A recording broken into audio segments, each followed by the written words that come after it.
At 4 a.m. at the Aegis Ashore facility in Romania, the calm before sunrise was interrupted by a sudden emergency alert. Inside the Combat Information Center, every eye turned to the main tactical display. A bright trace appeared out of the darkness. A Russian KH-101 cruise system moving through the sky at Mach 0.7. There was no early warning. Its course was clear, and it was heading directly toward the Alliance border. In that instant, one question filled the room. Would NATO's shield hold, or was this another moment when Moscow's campaign had crossed a dangerous line?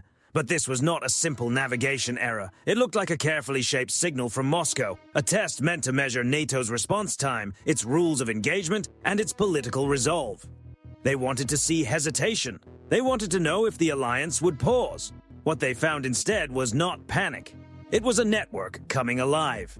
The Aegis Ashore site in Romania is not just another American installation. It is better understood as one alert nerve point inside NATO's larger strategic nervous system. Its SPY-1 radar does not only watch the area around it, it connects directly into a shared defense network where data moves instantly between ships, aircraft, command centers, and allied forces. That means an American radar in Romania can help feed information to a French frigate in the Black Sea or support a Spanish F-18 pilot flying patrol over the Baltics. Every sensor adds to the same picture. Every platform can speak to the others. Nothing operates alone. And that is exactly what worries Russian commanders. From Moscow's perspective, any American system with a powerful radar and launch capability is viewed as a potential threat, no matter how often NATO describes it as defensive. This creates a serious problem for them. If they cannot disrupt the network, then every tank, aircraft, and vessel moved near NATO's borders can be detected, tracked, and possibly engaged before it has time to change the situation on the ground. So instead of trying to challenge the system directly, Russia relies on confusion. The first wave is not the advanced KH-101. It is made up of cheaper, slower Iranian-designed Shahed drones. They cross the border in numbers, filling NATO screens with multiple contacts and forcing operators to sort real danger from distraction. Their purpose is not sophistication. Their purpose is overload. They are there to pull attention away, to make an advanced defense system spend precious focus on low-cost aerial decoys. Then, while the screen is crowded, the real test begins. Following the shape of the Carpathian Mountains, the KH-101 moves low through the terrain, using valleys and radar blind spots to stay harder to detect. As it gets closer, it activates onboard electronic interference, trying to disrupt the SPY-1 radar's view at the most critical moment. This is not two separate events. It is a coordinated performance of misdirection. The drones create noise. The KH-101 uses that noise as cover. The entire plan depends on creating only a few seconds of uncertainty. At these speeds, even 3 to 5 seconds can decide whether the system reacts in time or misses its window. And the challenge is becoming more complex. The Shahed drones of 2025 are faster, more resistant to electronic disruption, and increasingly supported by automated coordination. The KH-101 is also being produced in larger numbers with more advanced electronic countermeasures built in. It was a modern reflection of the great deception operations from history, the kind of strategic illusion once used before D-Day, when the Allies created a fake army with inflatable vehicles to mislead German forces. Moscow was not simply sending hardware across the sky. It was building a carefully staged illusion, hoping NATO would react to the wrong signal. Inside the command center, a tactical officer broke the silence, his voice sharp and controlled. The jammer is active. The KH-101 is trying to disrupt the SPY-1. This was the exact moment Moscow had been counting on. The plan was to combine electronic interference with the Shahed drone distraction and create a brief but dangerous window of uncertainty. But NATO was not improvising. It was already executing. Miles away, flying a quiet combat air patrol pattern, the pilot of an EA-18G Growler saw a new directive appear on his console. In less than 2 seconds, the aircraft turned hard, its engines glowing against the night as it moved toward the center of the electronic confrontation. Its ALQ-99 pods, silent only moments earlier, came alive. The KH-101's method was blunt electronic pressure.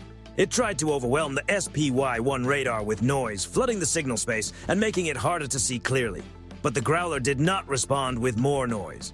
It responded with precision. It identified the exact frequencies linked to the system's guidance sensors and directed a narrow stream of focused energy toward them. It was the digital equivalent of pointing an intense spotlight straight into the source of the interference. On the Aegis display, the change was immediate. The unstable red track sharpened, then suddenly shifted off course. The KH-101, its guidance now trapped inside a field of digital confusion, lost its ability to stay aligned with its intended route. Without a single interceptor leaving its launcher, the threat had been pushed away from its path. It became a drifting signal in the sky, no longer moving with purpose. But the first layer of Moscow's plan was still approaching. The Shahed drone swarm remained inbound, and this was where NATO showed that modern defense is not only about advanced technology, it is also about cost, timing, and choosing the right tool for the job. The Aegis system tracked every drone, but it did not launch expensive interceptors at low-cost targets. That would have solved the problem, but at the wrong price. This was not only a military decision, it was a lesson in financial discipline. Instead, a command moved across the network, sending target data to Allied aircraft. The system acted like a quarterback reading the whole field, then passing the play to the teammate best positioned to finish it. Seconds later, 2 Romanian F-16s, launched from a nearby airbase, descended through the darkness. There is a reason you do not use a multi-million-dollar interceptor against a drone that costs a fraction of that amount. You do not need a heavy tool for a small target. You use the most efficient option available. And for this mission, the F-16's 20mm M61 Vulcan cannon was exactly that. A sharp burst cut through the night. Tracer rounds crossed the darkness, and the first Shahed vanished from the screen. Then came the second wave of NATO's response. The Romanian pilots moved through the drone formation with sharp, disciplined accuracy, clearing their national airspace in less than a minute. The decoys were gone. The main threat had already been thrown off course. Moscow's carefully planned 2-layer test had failed. In the quiet that followed, the message was clear. NATO's shield was not a simple wall. It was a connected web. But then, one contact remained. One KH-101, flying lower and faster than the others, slipped past the Growler's electronic net. It began its final approach, following the terrain with unsettling precision. On the SPY-1 display at the Aegis site in Romania, the target icon started to flicker. The missile moved behind low hills and shallow valleys, vanishing and reappearing from the radar's view. The tactic was smart. It was not trying to outrun the radar, it was trying to interrupt its focus. That unstable signal made it almost impossible for the Aegis fire control system to hold a clean lock. Sending in an F-16 was too risky. Any falling debris over populated areas could create another problem. Inside the Romanian command bunker, the tactical action officer had only seconds to act. The track was unstable, but its direction was clear enough to raise the alarm. He made the decision. Launch on bearing. We need another set of eyes on target now. With a deep roar that shook the ground, a single SM-6 rose from its vertical launch cell, cutting a bright white line into the night sky. The SM-6 is not just an interceptor. It is a networked sensor in flight. It carries its own active radar and can receive updated target information while moving at extreme speed. But in that moment, its target was playing a dangerous game of hide-and-seek. Then the SPY-1 radar lost contact again. The SM-6 was still in the air, but now it needed guidance. Ground radar lost the track. We need airborne targeting, the officer called out. The answer was already waiting above. 30,000 feet over the scene, a Romanian F-35 pilot on patrol saw a new symbol appear inside his helmet display. The aircraft's EOTS infrared sensor had picked up the faint heat signature from the KH-101's engine against the cold ground below. Terrain can block radar. Hills and valleys can interrupt a direct line of sight. But heat tells a different story. The pilot did not need to fire. He did not even need to activate his own radar and reveal his position. He simply marked the heat signature. Through a secure data link, the F-35 sent updated coordinates directly to the SM-6, refreshing the target's position in milliseconds as the interceptor raced through the sky. On the command center display, a thin blue line appeared between the F-35 and the inbound SM-6. The interceptor was no longer searching alone. It was now seeing through the eyes of a stealth aircraft. The SM-6 adjusted its course sharply, changing its angle of descent as new data flowed in from above. The terrain that had hidden the target from the ground radar no longer mattered. The missile's path was being corrected in real time. Then, as it dropped into the lower atmosphere at more than 3 times the speed of sound, the SM-6 activated its own radar seeker. It no longer needed outside guidance. Now it had the target in its own view. The KH-101 made one last attempt to disappear into a valley, but the move came too late. The SM-6 was coming down from a steep, almost vertical angle, leaving the target with no real escape route. A bright white flash lit the Romanian countryside as the interceptor's precision payload activated, breaking the incoming threat apart over an empty field that had already been calculated as the safest possible impact zone. But this was not simply a win for one interceptor, one radar, or one aircraft. It was a win for the entire network. The The ground radar detected the danger, the stealth fighter provided the missing view, the interceptor completed the engagement. Each piece did its part, and together they proved the central lesson of modern defense. When every sensor can support every platform, hiding becomes almost impossible. The immediate threat was gone. The sky was clear again.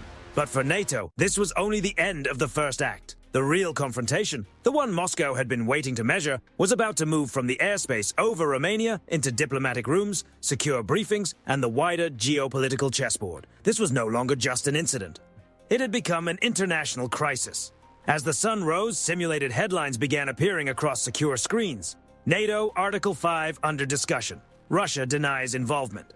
In Brussels, urgent consultations began under Article 4, the alliance mechanism used when a member believes its security or territory may be under threat. Moscow responded exactly as expected, denying responsibility and suggesting it was either a Ukrainian provocation or a simple navigation failure.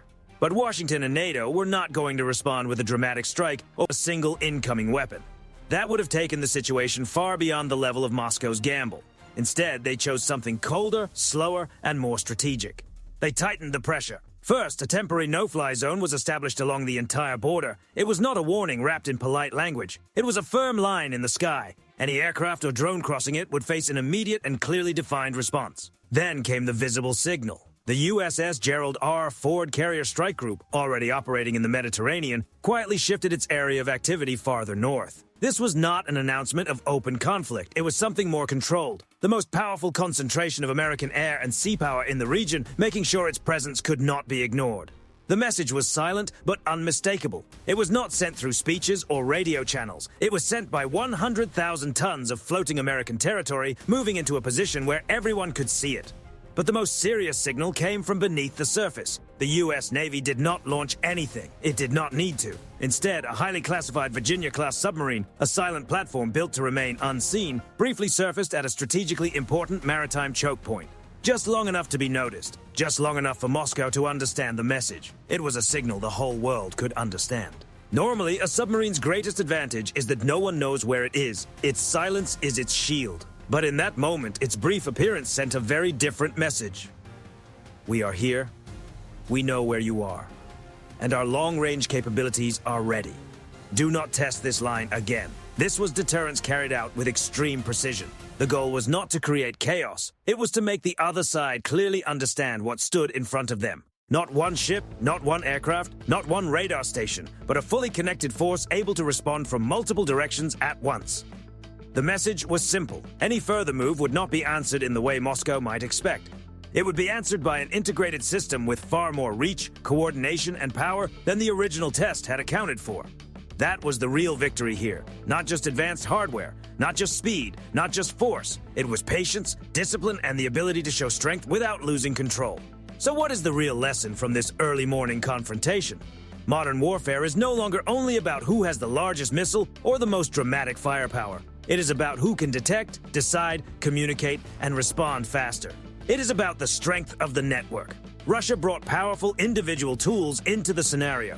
NATO brought a connected system. Think of it like a business. Moscow's approach looked like a company with strong departments that do not fully coordinate with each other. One team handles drones, another handles cruise systems, another works on electronic interference. Each part may be dangerous on its own, but the whole structure is not moving as one. NATO operates more like a fully integrated technology platform. A radar in Romania, a fighter above the region, an interceptor in flight, a ship at sea, and a command center hundreds of miles away can all become part of the same real-time information network. Every sensor strengthens the picture. Every platform can support another. Every second of shared data matters.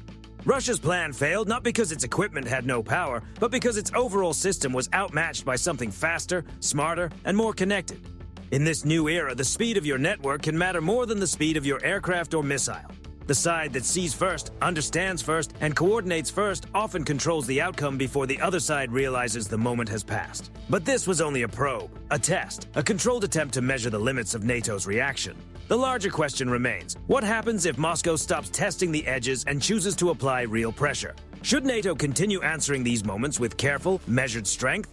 Or is a firmer posture needed to prevent future challenges before they begin? Share your strategy in the comments.